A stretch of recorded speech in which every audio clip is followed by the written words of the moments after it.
श्रीराम नमस्कार. आज 31 मार्च 2021 श्रीमद भगवद्गीता निरूपण भाग 95. अक्षर ब्रह्मयोग या योगामध्ये अक्षर नष्ट होणारं, अक्षर जे नष्ट होत नाही असं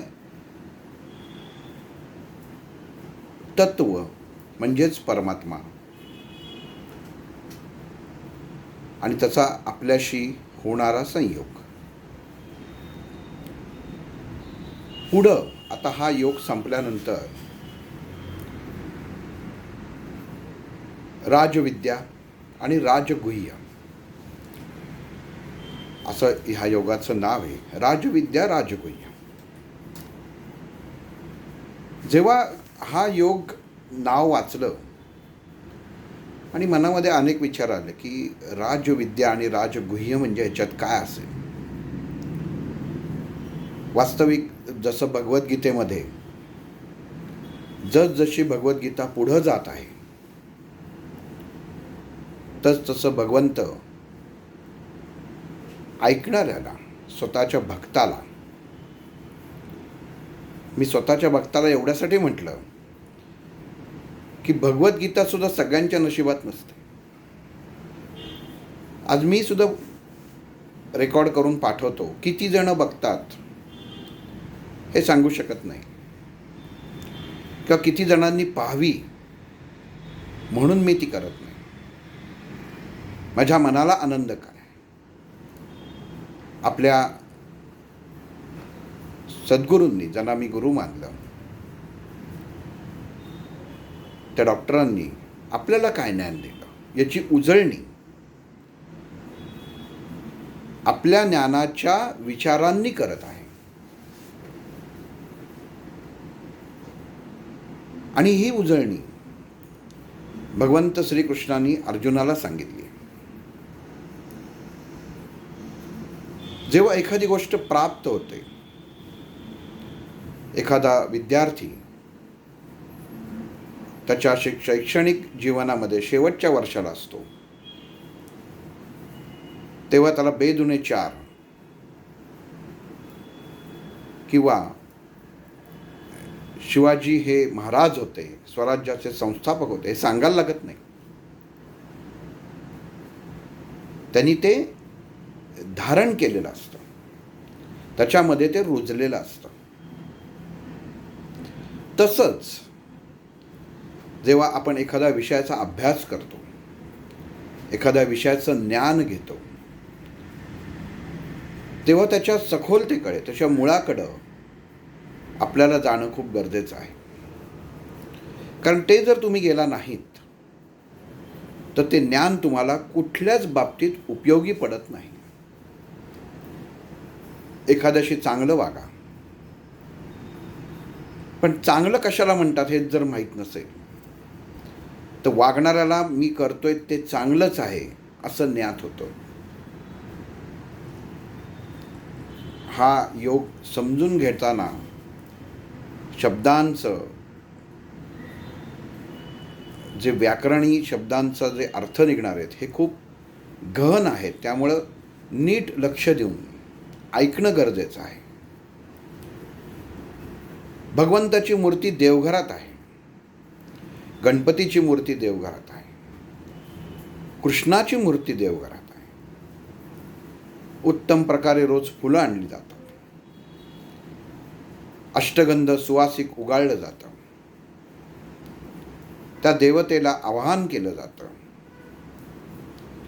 छानपैकी त्याला अभिषेक स्वरूप स्नान केलं जातं, अत्तर वगैरे लावून छानपैकी त्याची पूजा होते, फुलं वाहून प्रसाद दाखवून मनुष्य नित्यकर्म करायला लागतो.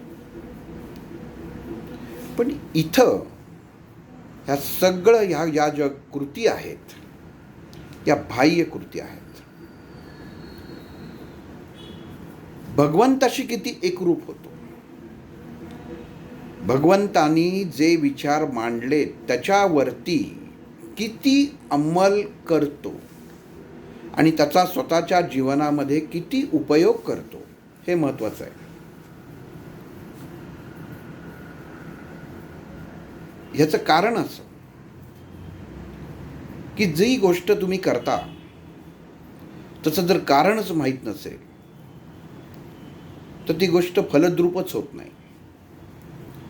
आणि जी गोष्ट अपेक्षेने करता ती गोष्टसुद्धा फलद्रूप होत नाही. ह्याचं कारण असं की तुम्ही किती जोडले गेलेले आहात त्या भगवंताशी हे महत्त्वाचं आहे.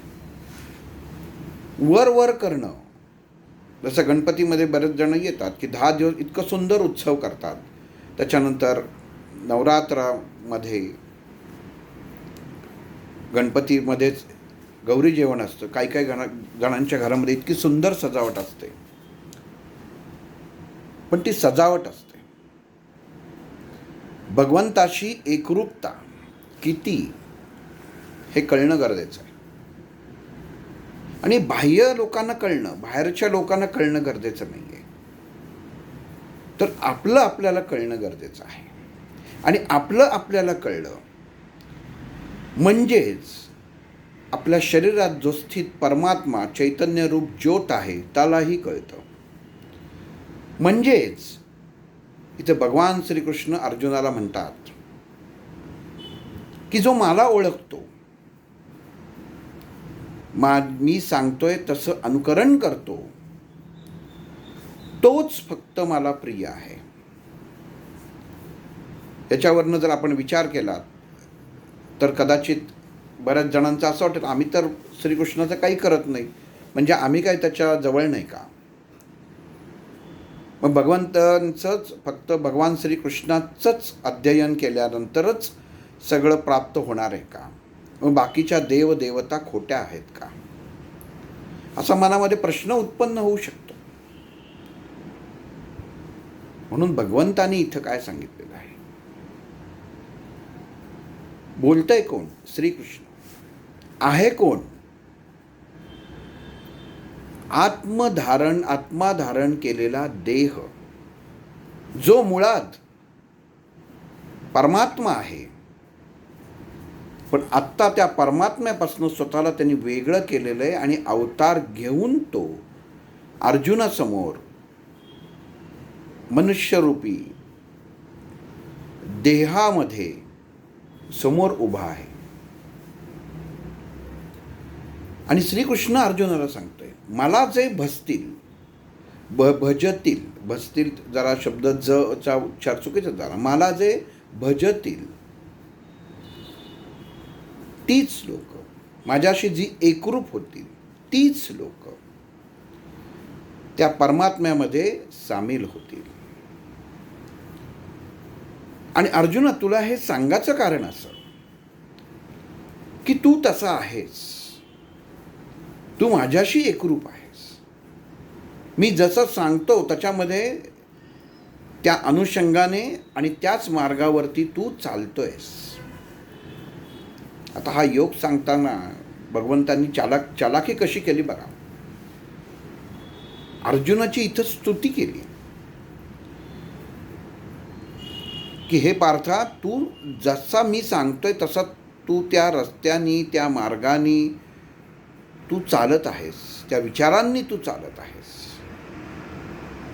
म्हणजे इथं अर्जुन युद्ध करायचं नाही म्हणून हातातलं गांडीव त्याच्या गळून पडलेलं आहे आणि वैचारिक अवस्थेत श्रीकृष्णासमोर बसलेला आहे.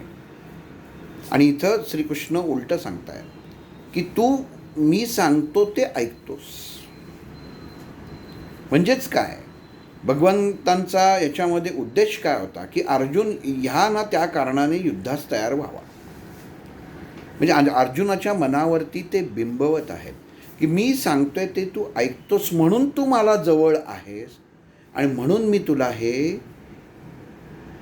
राजविद्या आणि राजगुह्य असं सर्वोच्च ज्ञान प्रदान करणार आहे. कोणालाही ज्ञान प्राप्त होतं का? तर नाही होत. स्वाध्यायामध्ये किती माणसं असतात? हजारो लाखो माणसं आहेत.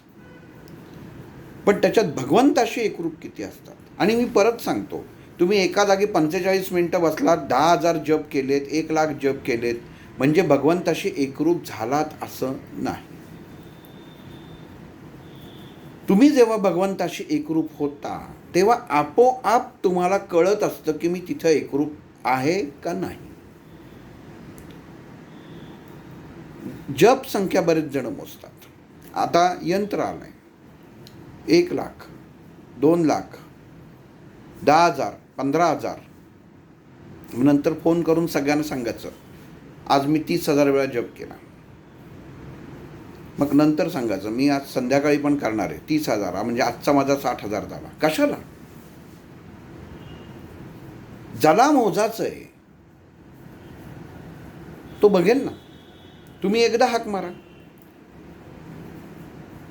तुमचं हृदय, तुमचे विचार जर त्या भगवंताशी जर जोडलेले असतील तर तुम्हाला 10 हाका मारायला लागणार नाहीत आणि मुळात हाकाच मारायला लागणार नाहीत. तो आहेच आहे. आणि हा विश्वास पटणं आणि हे त्याला तुम्ही ओळखणं हे खूप महत्त्वाचं आहे. आणि हेच भगवंत इथं अर्जुनाला सांगताय की जे मला ओळखतात, म्हणजे स्वतःच्या शरीरामध्ये स्थित असलेला आत्मा जेव्हा मनुष्याला कळायला लागतो, ते त्याला ओळखायला लागतो, तेव्हा मनुष्य योग्य रीतीने वागतो. आत्मसंयम योग, ज्ञानविज्ञान योग, अक्षर ब्रह्म योग, त्याच्या आधीचे जे योग आहेत, भगवंतांनी कसं वागावं, कसा संयम ठेवावा, काय घ्यावं काय न घ्यावं, याचं ज्ञान प्रदान केलं. आणि हे ज्ञान प्रदान करताना त्यांनी प्रत्येक वेळा सांगितलेलं आहे की माझ्यात एकरूप झालात तर तुम्हाला कशाचीच गरज नाही. प्रत्येक योगामध्ये वाक्य आहे. पण मनुष्याला हे कळत नाही. एकंदरीत काय, जेव्हा तुम्ही आता साधारण धरून चाला की तुम्ही खूप मस्तीखोर आहात, कोणाचं ऐकत नाहीत, पण जेव्हा एखादी अधिकारी व्यक्ती यांच्या सहवासात तुम्ही असता, त्यांच्याबरोबर काही कार्यक्रमानिमित्त तुम्ही 10 मिनटं असो, 5 मिनटं असो, 1 मिनटं असो, पण तेव्हा तुमचं वागणं बदलतं. अगदी तुम्ही काही व्यसनाधीन असा, काही करत असा, पण त्या क्षणी त्या व्यक्तीच्या सहवासात आल्यानंतर तुमचं वागणं तात्पुरतं का होईना त्या क्षणासाठी हे बदलतं. मग हे बदलतं म्हणजे काय होतं? इथं 2 मनं असतात, एक मन आणि एक अमन. आणि आपलं मन सांगत असतं अधिकारी व्यक्ती आहे, तिच्यासमोर असं वागलं तर हे योग्य ठरणार नाही, अपमान होईल. आणि ती जी सांगते, ती व्यक्ती जी सांगते हे योग्य सांगते, त्याचं आपण अनुकरण करायला पाहिजे, हे एक मन सांगतं. आणि दुसरं मन सांगतं तू काय आहेस हे तुला माहिती आहे, पण निदान इथं तरी जरा शांत बस. हे काय 5-10 मिनिटात येतील आणि जातील, नंतर तुझंच राज्य आहे. दुसरं मन म्हणजे ना ह्याच्यामध्ये भगवंताची एकरूपता, ना दुसऱ्यामध्ये. मनामध्ये भगवंताची एकरूपता नाही आणि अमनामध्ये भगवंताची एकरूपता नाही. मग जिथं भगवंताशी एकरूपच नाही, मग तिथं नाटकीपणाचा उपयोग तो काय? कशासाठी पाहिजेत सगळ्या पूजा अर्चेच्या गोष्टी? तुमची एकरूपता महत्त्वाची आहे. भगवंताला तेवढंच हवं आहे. अर्जुनाकडं भगवंतानी मागितलं नाही की मला तुला मिळालं राज्य की तू मला एवढं दे, तू अमुक दे, तू तमुक दे, तू असं दे, मला दागिने दे, घोडे दे, काय जे काय असेल ते भौतिक गोष्टी दे, असं कुठंच भगवान श्रीकृष्णाने अर्जुनाला सांगितलं नाही. मग मागितलं काय? मागितल्यापेक्षा सांगितलं काय की तू फक्त माझ्याशी एकरूप हो, बस एवढंच सांगितलं. आणि जेव्हा मनुष्य भगवंताशी एकरूप होतो तेव्हा जो मनुष्य आपल्या स्वतःच्या देहामध्ये बसलेल्या भगवंताला ओळखायला लागतो, तेव्हा त्याचं वागणं बदलतं, तेव्हा त्याचे गुण बदलतात. आणि मग तेव्हा त्याला जाणीव होते की ज्या इंद्रियांचा मी अधीन होतो ते काही कामाचं नाही. भगवंताचं मी ऐकलं होतं, सांगितलेलं त्यांनी कळलं होतं, पण त्याच्यावर मी अंमलच केला नाही. मद, मोह, मत्सर, माया, अहंकार ह्याच्यामध्येच जन्म घालवला. पण तेव्हा कळलं नाही. मग कळलं कधी? रिटायरमेंट झाल्यावर. तेव्हा उपयोगच नसतो काही. भगवंताला आपलंसं करायचं, भगवंताजवळ जायची जी वेळ असते, भगवंताशी जी एकरूपता साधायची वेळ असते, ही पहिल्यापासून असते. आपण कायम लक्षात ठेवलं पाहिजे की ज्ञानेश्वरांनी 16-18 वर्षामध्ये ज्ञानेश्वरी पूर्ण लिहून जगाला सांगून समाधी घेतली होती. आणि आपण ज्ञानेश्वरीचं वाचन ही बरीच लोक रिटायरमेंट झाल्यानंतर, नोकरीतनं निवृत्त झाल्यानंतर करायला लागतात. पण हे जर अगोदरपासनं केलं असतं तर त्या भगवंताशी एकरूपता किती साधली गेली असती. आणि तुम्हाला काही करायचंच नाही आहे. ना कुठल्या मंदिरात जायची गरज आहे, ना घरामध्ये कुठले तुम्हाला पूजा अर्चा फुलं काहीही करायची गरज नाही आहे. फक्त स्वतःच्या शरीरामध्ये अंतर्मनात असलेली ती परम पवित्र ज्योत ही माझ्या अंतर्मनात आहे ह्याची जाणीव होणं, म्हणजेच ते दिसणं, म्हणजेच भगवंताशी एकरूप होणं, हे एवढंच महत्त्वाचं आहे. आणि आपण अध्यात्म करताना, आपण स्वाध्याय करताना इतर गोष्टी करतो, पण ही गोष्ट करत नाही. मग भगवंतांनी अर्जुनाला सांगितलेलं आहे, जो माझ्याशी एकरूप होतो, मी सांगतोय माझ्याशी म्हणजे कोणाशी, ते तत्व आहे. भगवान श्रीकृष्ण हा त्या परमात्म्याचाच अंश आहे आणि हा त्या परमात्म्यापासून वेगळा नाही आहे. श्रीकृष्णात एकरूप होणं म्हणजेच त्या परमात्म्यात एकरूप होणं, आणि श्रीकृष्ण हा त्या परमात्म्याच्या मध्ये तुम्हाला शिरायचा दरवाजा आहे. आणि मग जो श्रीकृष्णाशी एकरूप झाला तो त्या परमात्म्याशीच एकरूप झाला, म्हणजेच दोन्ही एकच आहे. म्हणजे त्याच तत्वाशी, म्हणजे त्याच परमज्योतिषी मनुष्य एकरूप झाला. पण त्याच्या आधी मनुष्याला डोळ्याने दिसणारं कोण आहे, माणसाने ऐकणारे. भगवान विष्णू इथं पौडले होते समुद्रामध्ये शेषावरती असं सांगितलं तर लक्षात येणार नाही. पण द्वारकेला गेल्यावर इथं भगवान श्रीकृष्ण यांचा वावर होता तर ते डोळ्यांनी दिसतं. म्हणून श्रीकृष्ण सांगतो, नेहमी समजून घ्या की भगवान श्रीकृष्ण स्वतःमध्ये सामील व्हायला का सांगतो, कारण मनुष्याला समोर घडलेली गोष्ट डोळ्यांनी बघून खात्री करायची सवय असते. आणि ही खात्री भगवंताची तुम्हाला जेव्हा होते, जेव्हा झाली, तेव्हा तुम्ही आपोआप त्या परमात्म्याशी जोडले जाणार आहात. तुम्हाला वेगळं जोडायची गरजच नाही. आणि एकदा परमात्म्याशी जोडले गेलात की मग तुम्हाला इतर तुमचे जे रिपू आहेत शरीरातले, षडरिपू आहेत, दश इंद्रिय आहेत, ज्या ज्या शरीरातल्या अज्ञानाच्या मार्गावर नेणाऱ्या गोष्टी आहेत त्या आपोआप गळून पडतात. तुम्हाला वेगळं त्याच्यासाठी कष्ट करायची गरज नाही. म्हणून इथं भगवंत अर्जुनाला सांगतात की भगवद्गीता मी सगळ्यांनाच सांगतोय, भगवद्गीता सर्वांसाठीच आहे. पण काही जे योग आहेत, आता एखाद्या क्लासमध्ये किंवा एखाद्या संगणक सॉफ्टवेअर इंडस्ट्रीमध्ये सगळ्यांना जो पहिल्यापासून जो ऑपरेटर असतो ते वरच्यापर्यंत सगळ्यांना समान ज्ञान देत नाहीत. जो वरच्या पातळीवर असतो, जो खात्रीशीर असतो साहेबांच्या, आणि ज्याला माहिती असतं की हा दगाफटका करणार नाही आणि ह्याला ज्ञान जो आहे हा माझ्या तंत्रज्ञानाशी, टेक्नॉलॉजीशी एकरूप आहे, तेव्हाच तो वरचा बॉस, ज्याला तो सर्व ज्ञात असतो, तो त्या माणसाला ते ज्ञान प्रदान करतो. सगळ्यांना देत नाही.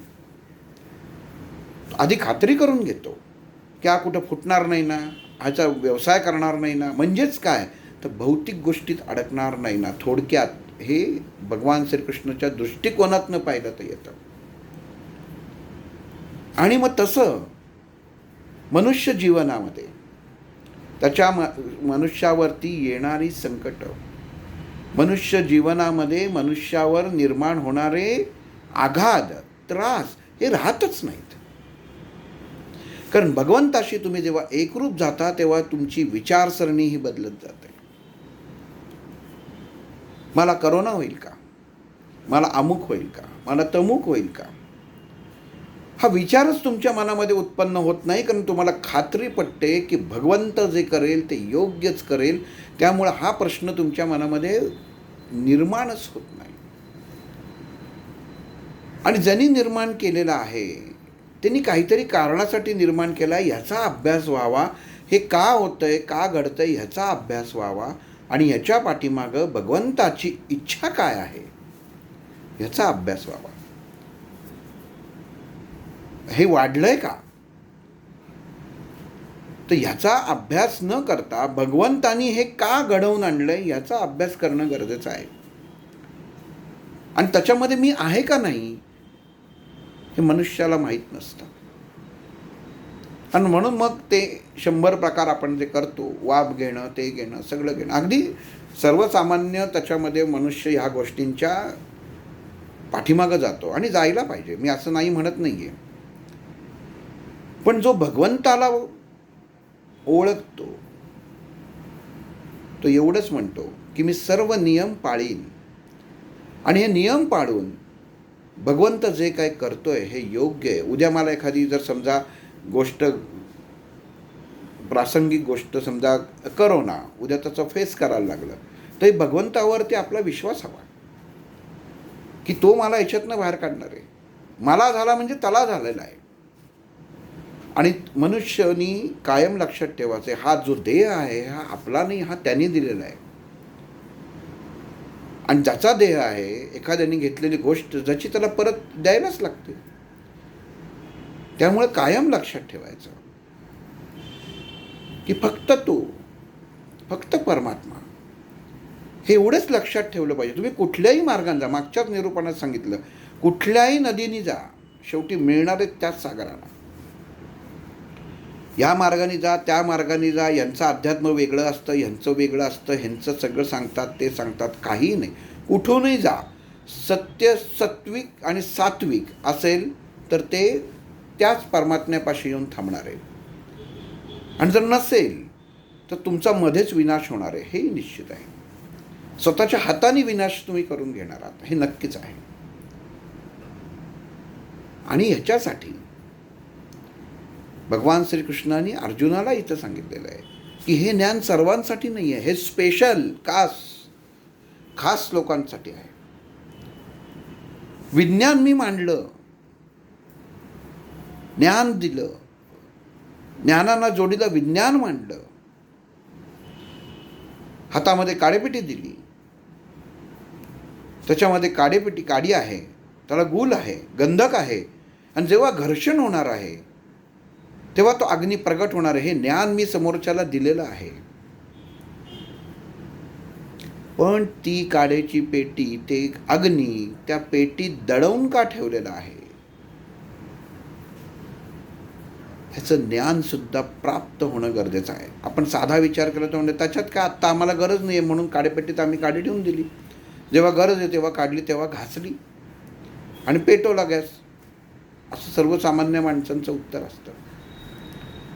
पण भगवंतानी जे उत्तर दिलेलं आहे, अर्जुनाला जे सांगितलेलं आहे, ते ज्ञान वेगळं आहे. अग्नी आहे, पण मनुष्याची जर बुद्धी भ्रष्ट झाली तर ह्याच अग्नीने मनुष्य स्वतःचं घर पण जाळू शकतो. ही बुद्धी कोणी दिली? ही बुद्धी सुद्धा त्याच भगवंताने दिली आहे. सुबुद्धी कुबुद्धीमध्ये हे येतं.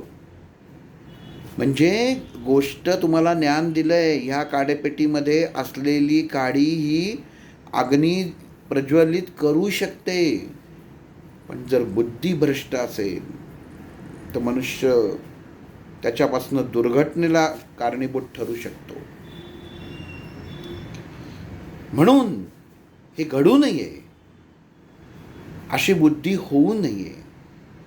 मनुष्या वैचारिकता सुद्धा बदलला जावा, असं ज्ञान भगवान श्रीकृष्णाने अर्जुनाला सांगितलेलं आहे की भगवंता, मी तुझ्याशी एकरूप झालो, विचारही माझ्या मनामध्ये उत्पन्न झाला, पण उत्पन्न झालेला विचार वैज्ञानिक दृष्ट्या योग्य जरी असला तरी बौद्धिकदृष्ट्या तो योग्य आहे का नाही, आणि जर नसेल तर तिथं मी काय करायला पाहिजे हे कळलं पाहिजे. अणुबॉम्ब तयार आहे, सगळ्या देशांकडे तयार आहे, चाचणी झालेली आहे, पण मग म्हणून कधीही वापरायचा का? ज्ञान आहे, ज्ञानाने अणुबॉम्ब कसा तयार करायचं हे शिकवलं, त्याला विज्ञानाने जोड दिली, स्वसंरक्षणासाठी तयार केला. पण उपयोग कधी आणि कसा करायचा ह्याचं ज्ञान असणं वेगळं आहे, ह्याची सुबुद्धी असणं हे वेगळं आहे. मग ही जर सुबुद्धी असेल तर तुम्ही भगवंताच्या जवळ आहात. पण जगाच्या विनाशासाठी याचा उपयोग केलात तर तुम्ही दुर्योधनासारख्या कौरवांच्या बरोबर उभे आहात, एवढं नक्की. आणि तिथं विनाश आहे, नीट समजून घ्या. हा योग समजून घेताना खूप म्हणजे घन आहे. भगवान श्रीकृष्णाने अर्जुनाला जे ज्ञान प्राप्त केलेलं आहे हे सर्वसाधारण ज्ञान नाही आहे. आपण आत्तापर्यंत बघितलेले जे योग आहेत त्यातलं प्रत्येकातलं थोडं थोडं ज्ञान त्यांनी इथं दिलेलं आहे. पण ते ज्ञान एवढं इतकं सांगून सुद्धा मनुष्य जर ऐकत नसेल तर हे श्रीकृष्णाचं काम असतं किंवा श्रीकृष्णाचं काम होतं की त्या माणसाला कसं जागेवर आणायचं. अर्जुनाला सांगायला लागलं नाही, अर्जुनाला सांगतोय. त्याचं कारण असं, कारण अर्जुन हा कृष्णमय झालेला आहे. कृष्णाच्या शब्दाच्या विचाराच्या बाहेर अर्जुन नाही, म्हणून तो अर्जुनाला सांगतोय. गंमत बघा, हेच ज्ञान संजय पाहत आहे, ऐकत आहे, आणि धृतराष्ट्र ते ऐकत आहे. म्हणजे ज्ञान भगवंत देतो, भगवान श्रीकृष्ण ज्ञान प्रदान करत आहेत, ज्ञान आणि विज्ञानाची सांगड घालत आहेत. अर्जुनाला ते कळत आहे, कारण अर्जुन हा भगवंताशी एकरूप आहे. मग जर फक्त भगवंताशी एकरूप असणाऱ्यांनाच जर हे ज्ञान ऐकू येणार आहे तर मग संजय आणि धृतराष्ट्राला हे ज्ञान कसं ऐकू आलं आणि त्याचं कारण काय हे आपण पुढच्या भागात बघू. श्रीराम.